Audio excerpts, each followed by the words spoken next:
नमस्कार, अभी हम हैं फुलसड़ी के पुल पे। ये फुलसड़ी का पुल है, ये देखिए आप। और यहाँ पे से ये FRI के यहाँ पे से बगल से एक रोड आती है।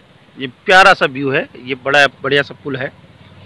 और इस पुल पर आप देख सकते हैं यहाँ पे जंगलात है। और जैसी हमारी नज़र पड़ी, मेरे साथ मेरे बड़े भाई आनंद सिंह रावत जी भी हैं, जैसी हमारी नज़र पड़ी तो आप यहाँ पे ध्यान दीजिएगा, यहाँ पे एक भी घास फूस हमें दिखाई नहीं दी, जबकि इधर पूरी घास फूस दिखाई दे रही इस नदी, क्योंकि ये नदी का बहाव और कटाव इधर की तरफ आता है, तो इसलिए भू माफियाओं की नज़र इस पर नहीं पड़ी। लेकिन ये जो सेब लैंड है, इस सेब लैंड में भू माफियाओं की नज़र पड़ गई है।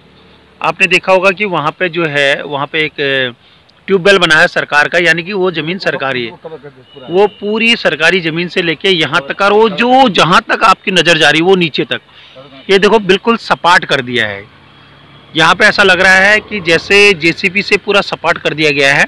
और ये जो नदी का कटाव जा रहा है, इस कटाव पे बहुत जल्दी इसके अगल बगल में पत्थर पड़े हैं और ऐसे इसकी दीवार बना दी जाएगी। और ये लगभग नहीं भी होगा, सैकड़ों बीघा ज़मीन है। देखो, ये हमारी आशंका ही नहीं, हम जब अतिक्रमण हो जाता है उसके बाद सरकार जागती है। इसलिए जैसे अभी हल्द्वानी में हुआ है, हल्द्वानी में आप देख ही रहे हैं कि हाईकोर्ट के माध्यम से उस अतिक्रमण को हटाने की बात हो रही है, जो रेलवे डिपार्टमेंट की है या वर्तमान में सरकार की ज़मीन है। 87 कुछ हेक्टेयर वो भूमि है, एकड़ भूमि है। ठीक उसी प्रकार से, हालांकि वो सुप्रीम कोर्ट में अभी मामला है, और सुप्रीम कोर्ट, देखो न्यायपालिका के मामले में हम ज़्यादा कुछ नहीं बोलते हैं, लेकिन जहां हमें आशंका है, यहाँ पे देखिए, ये जो दीवार आपको दिख रही है सामने, मैं आपको ही दिखा रहा हूँ, यहाँ तक तो ये दीवार कवर है। अब ये सरकारी दीवार है या किसी की प्राइवेट दीवार पे बना रखा है, ये जो नीचे तक दीवार जा रही, ये नदी का इतना एरिया छूटा, लेकिन इस जगह पे हमें अब आशंका है। इसलिए ये फुलसड़ी विलेज है, ये फुलसड़ी विलेज का पुल है, और सरकार के जितने भी अधिकारी, राजस्व विभाग के अधिकारी और शासन प्रशासन, पुलिस इत्यादि, इस पे आए समय नज़र रखें। जंगलात, फॉरेस्ट, जहाँ पे जो भी हो, ये क्योंकि फॉरेस्ट की लैंड है पूरी, इन सबको यहाँ पर नज़र रखनी चाहिए। अगर, और वहाँ पे देखो, अभी वहाँ पे एक आपको दिख रहा होगा कि वहाँ पे स्टोर कर दिया गया है बालू, हाँ, और सामने वो कवर भी हो रहा है, जो बजरी पत्थर वहाँ पे पड़ा हुआ है, जो आपको मैं दिखा रहा हूँ झूम करके। अब यहाँ पे देखिए आप, इसकी परमिशन किसने दी यहाँ पे कवर करने की? क्या DM डंपिंग करने का परमिशन इनके पास है? इसलिए मैं DM साहब आपको बार बार कहना चाहता हूँ, सरकार से बार बार कहना चाहता हूँ, और आप सभी लोगों से बार बार कहना चाहता हूँ कि इन बातों को आप ध्यान दीजिए। अगर 1 इंच भी जमीन पर कहीं किसी ने भी कब्जा किया या कुछ भी अतिक्रमण हुआ, तो हम वहां पे बिल्कुल वहां पे वो करेंगे। हम, हमारी मतलब 5000 महिलाएं और पूरा उत्तराखंड में हम भू कानून की बात कर रहे हैं। भू कानून मतलब मेरा राज्य मेरे कंधों पर। आप प्रत्येक व्यक्ति को, इस गांव के लोगों को और आप सभी लोगों को ध्यान देना होगा कि मेरा राज्य मेरे कंधों पर। सरकार और शासन प्रशासन की आंखें प्रत्येक ग्रामीण को खोलनी होगी। इसलिए हम सरकार और उनसे भी कहते हैं कि अगर कोई भी ग्रामीण आपको कहीं से भी कोई भी शिकायत लेके आए, तो आपके अधिकारी उसको बिल्कुल भी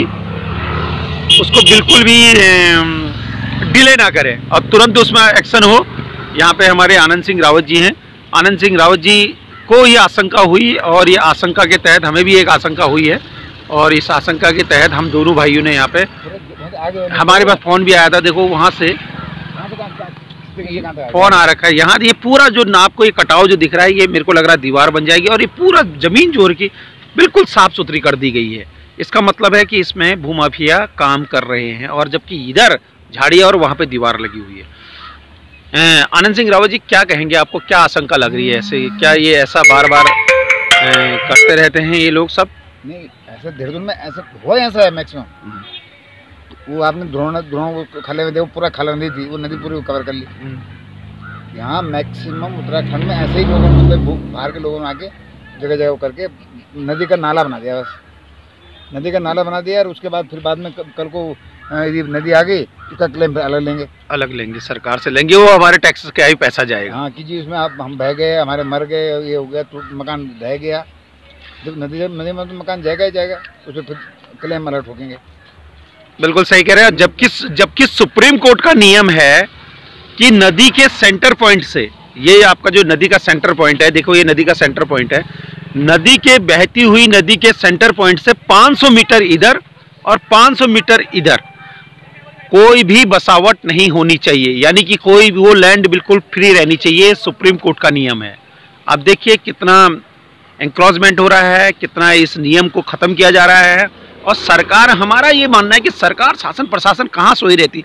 ऐसा नहीं कि यहाँ के ग्रामीण, यहाँ के प्रधान, यहाँ के अन्य लोग, यहाँ के जागरूक इंसान या यहाँ के जो सिविल सोसाइटी है, यहाँ के जो जागरूक इंसान है, वो जाके शासन प्रशासन को बताते नहीं होंगे।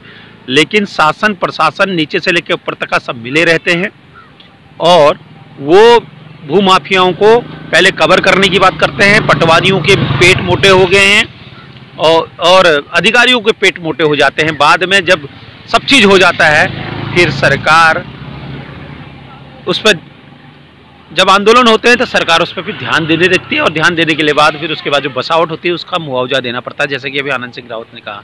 इसलिए खबरदार, होशियार, नाक कान आँख खोल के सुन लीजिए और अपने आँखों को खोल लीजिए, कान को खोल लीजिए। और जहाँ भी आपको थोड़ा भी आशंका हो तो वहाँ पे जाके आप इंक्वायरी कीजिए कि आखिर ऐसा यहाँ पे हो क्यों रहा है। आप सभी लोगों से निवेदन है, हिमाचल की तर्ज पर भू कानून जब तक नहीं लगता है तब तक हमारा संघर्ष जारी रहेगा। और ये ध्यान रखिएगा कि जब तक का भू कानून नहीं तब तक का चैन नहीं। और मेरा राज्य मेरे कंधों पर। बहुत बहुत धन्यवाद।